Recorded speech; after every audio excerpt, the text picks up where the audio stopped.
Warning.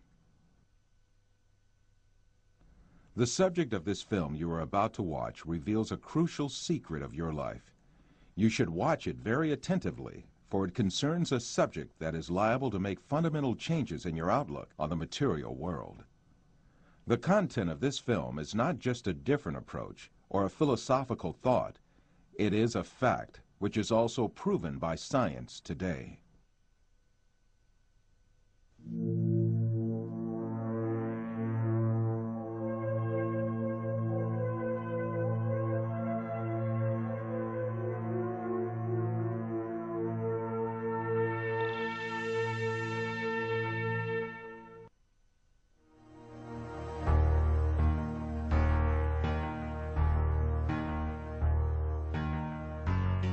Man is conditioned right from the beginning of his life that the world he lives in has an absolute material reality.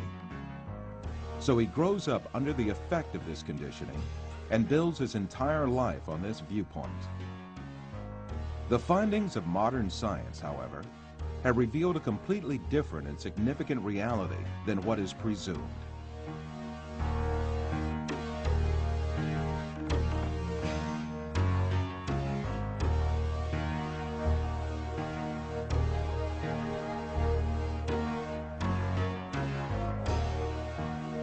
All the information that we have about the external world is conveyed to us by our five senses.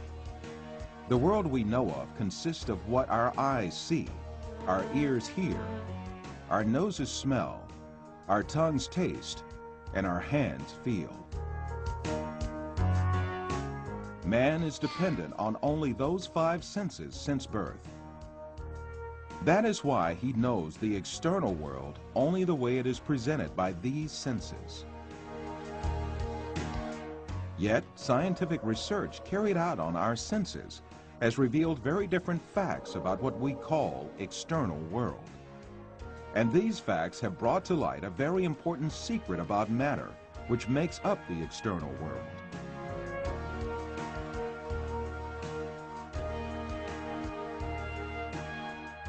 Contemporary thinker Frederick Vester explains the point that science has reached on this subject. Statements of some scientists posing that man is an image, everything experienced is temporary and deceptive, and this universe is a shadow, seems to be proven by science in our day. In order to better grasp this secret behind matter, let us be reminded of our information about our sense of sight, which provides us with the most extensive information about the external world.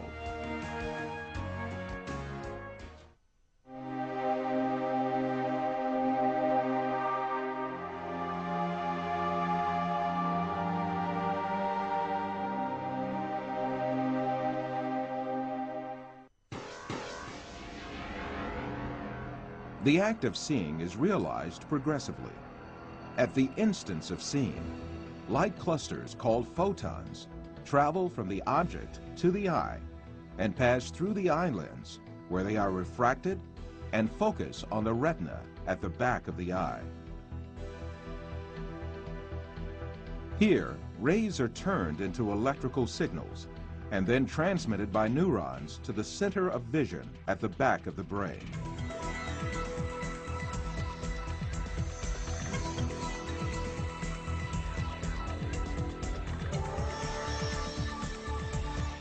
The act of seeing actually takes place in this center in the brain.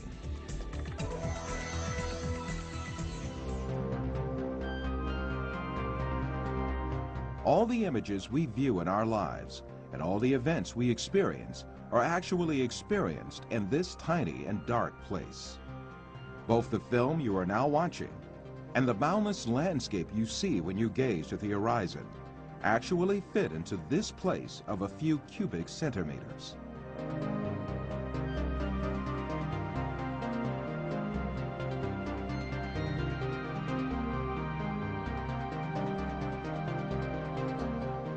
Now, let us reconsider this information more carefully.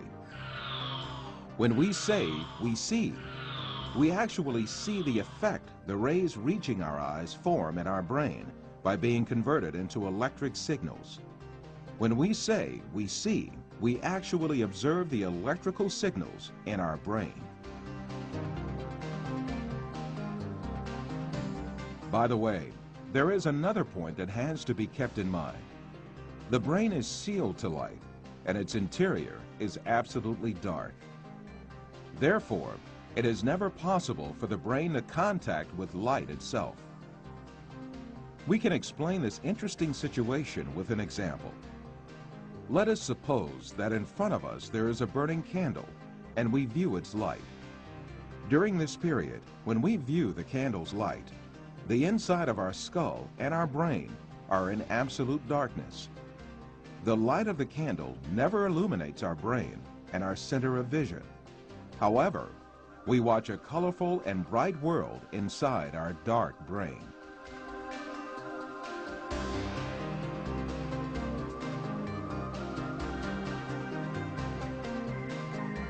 The same situation applies to all our other senses. Sound, touch, taste, and smell are all perceived in the brain as electrical signals.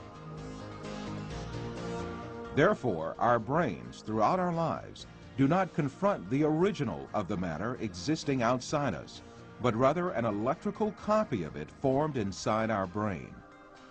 It is at this point that we are misled by assuming these copies are instances of real matter outside us.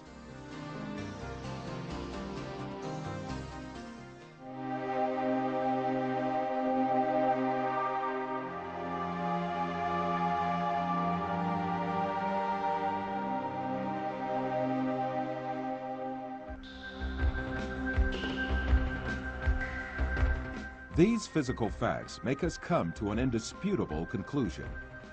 Everything we see, touch, hear, and perceive is matter. The world, or the universe, is only electrical signals in our brain.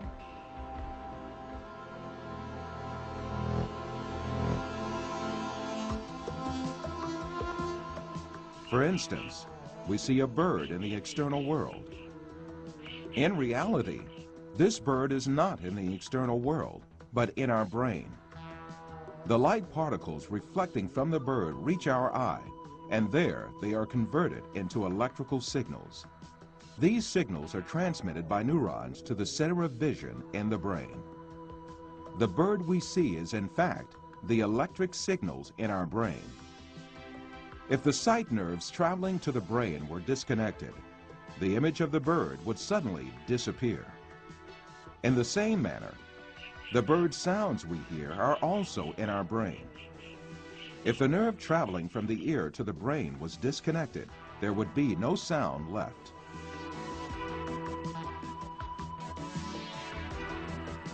Put simply, the bird, the shape of which we see, and the sound of which we hear, is nothing but the brain's interpretation of electrical signals.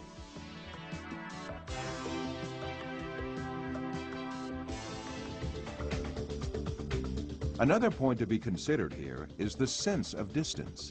For example, the distance between you and this screen is nothing but a feeling of space formed in your brain.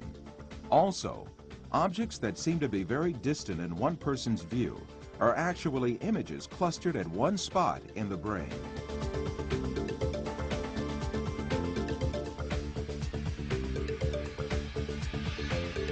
For instance, someone who watches the stars in the sky assumes that they are millions of light years away from him.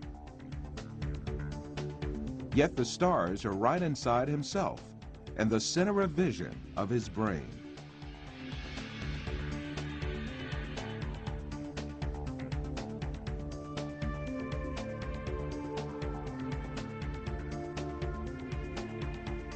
While you watch this film, you are in truth not inside the room you assume yourself to be in. On the contrary, the room is inside you. Your seeing your body makes you think that you are inside of it.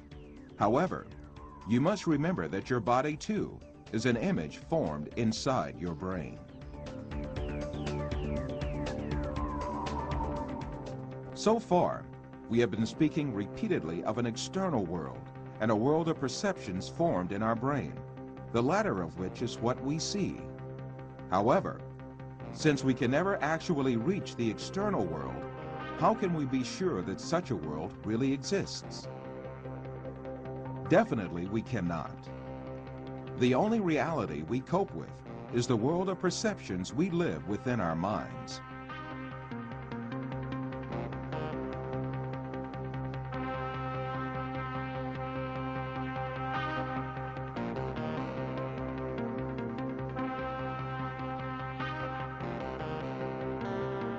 We believe in the existence of objects just because we see and touch them, and they are reflected to us by our perceptions. However, our perceptions are only ideas in our mind. Thus, objects we captivate by perceptions are nothing but ideas, and these ideas are essentially in nowhere but our mind. Since all these exist only in the mind, then it means that we are beguiled by deceptions when we imagine the universe and things to have an existence outside the mind. To imagine matter to have an existence outside the mind is indeed a deception. The perceptions we observe may well be coming from an artificial source. It is possible to see this in the mind's eye by an example.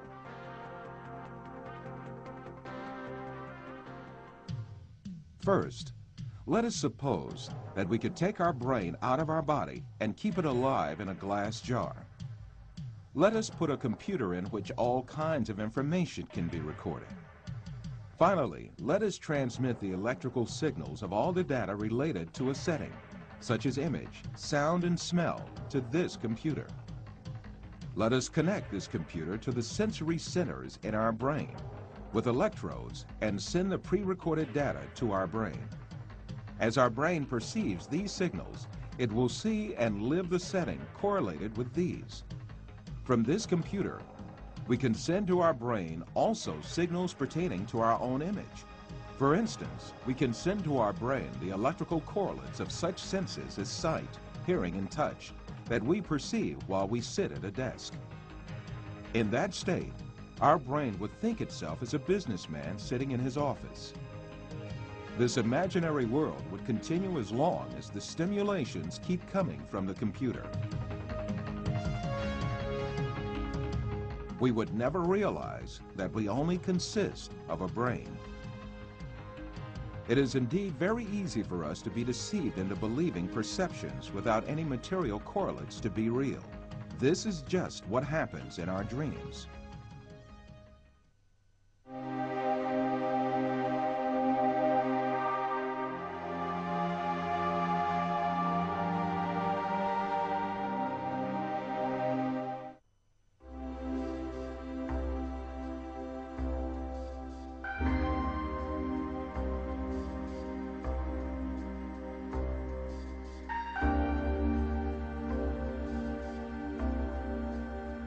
For you, reality is all that can be touched with the hand and seen with the eye. In your dreams, you can also touch with your hand and see with your eye. But in reality, you have neither hand nor eye, nor is there anything that can be touched or seen.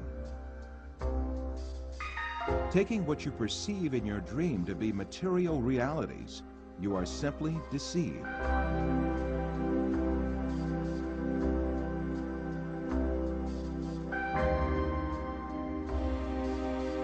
For example, a person deeply asleep in his bed may see himself in an entirely different world in his dream. He may dream that he is a pilot and command a giant airplane, and even spend a great effort to command the plane. In fact, this person has not taken even one step away from his bed. In his dreams, he may visit different settings and meet with friends, have a chat with them, eat and drink together. It is only when the person awakes from his dream that he realizes all were only perceptions. If we are able to live easily in an unreal world during our dreams, the same thing can equally be true for the world we live in. When we wake up from a dream, there is no logical reason for not thinking that we have entered a longer dream that we call real life. The reason we consider our dream to be fancy and the world as real is nothing but a product of our habits and prejudices. This suggests that we may well be awoken from the life on earth, which we think we are living right now, just as we are awoken from a dream.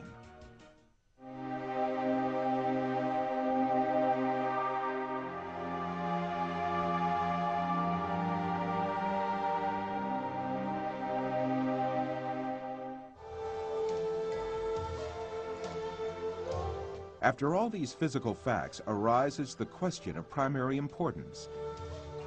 If all physical events that we know are intrinsically perceptions, what about our brain? Since our brain is a matter just like our arms, legs, or any other object, it also must be a perception just like all other objects. An example will illuminate the subject further. Let us think that we extend the nerves reaching our brain and put it outside our head, where we can see it with our eyes. In this case, we would be able to see also our brain and touch it with our fingers. This way, we can understand that our brain is also nothing but a perception formed by the senses of vision and touch.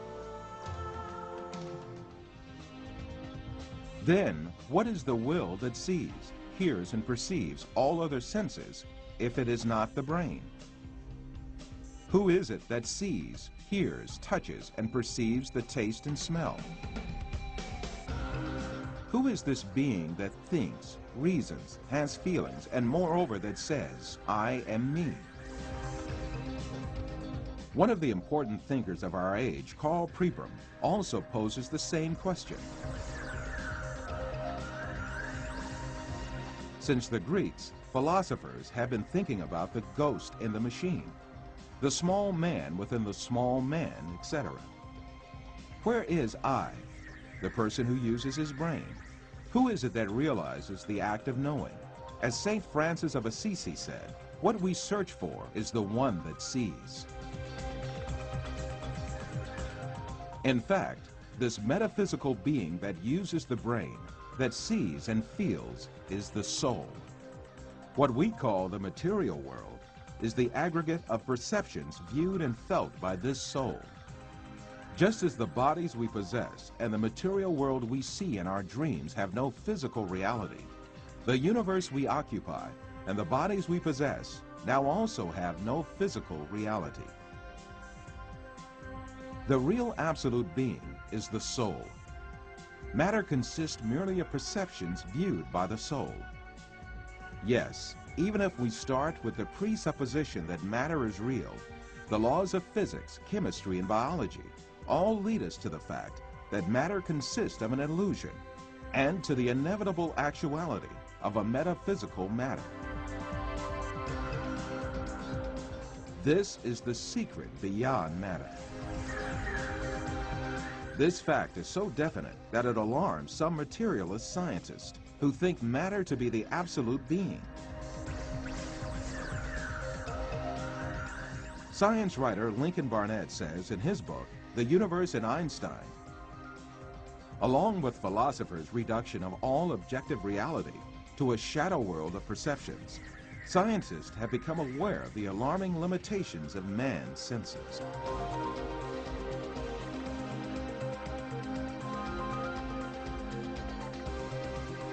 All these facts bring us face to face with a very significant question. If the thing we acknowledge to be the material world is merely comprised of perceptions given to our soul, then what is the source of these perceptions? In answering this question, we must consider the fact that matter does not have a self-governing existence by itself, but is a perception. Therefore, this perception must have been caused by another power, which means that it must have been created. Moreover, this creation must be continuous. If there were not a continuous and consistent creation, then what we call matter would disappear and be lost. This may be likened to a television on which a picture is displayed as long as the signal continues to be broadcast. If the broadcast stops, the image on the screen will also disappear.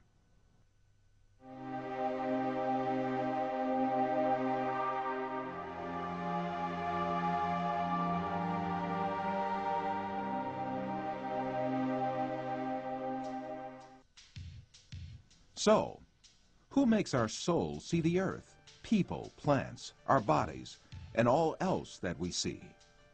It is very evident that there is a superior creator who has created the entire material universe. That is, the sum of all perceptions, and continues his creation ceaselessly. Since this creator displays such a magnificent creation, he surely has eternal power and might. All the perceptions he creates are dependent on his will, and he dominates everything he has created at any moment. This creator is Allah, the Lord of the heavens and the earth. The only real absolute being is Allah. All things except him are shadow beings he created. This reality is explained by the great Islamic scholar, Imam Rabbani, as follows.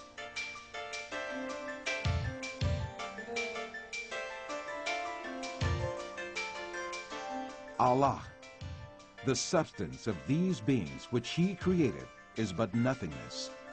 He created all in the sphere of senses and illusions.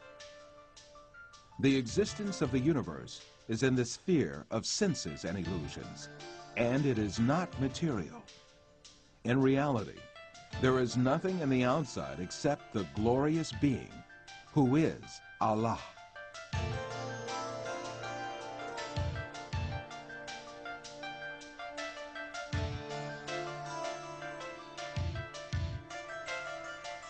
In all the four corners of this universe that is made up of perceptions is Allah's being as the only real being. Therefore, the closest being to man is Allah. This fact is explained in the Quran with the verse, "We created man, and we are nearer to him than his jugular vein."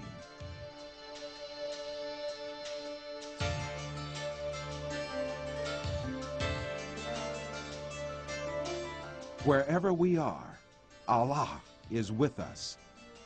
While you watch this film, the closest being to you is Allah, who creates everything you see at any moment.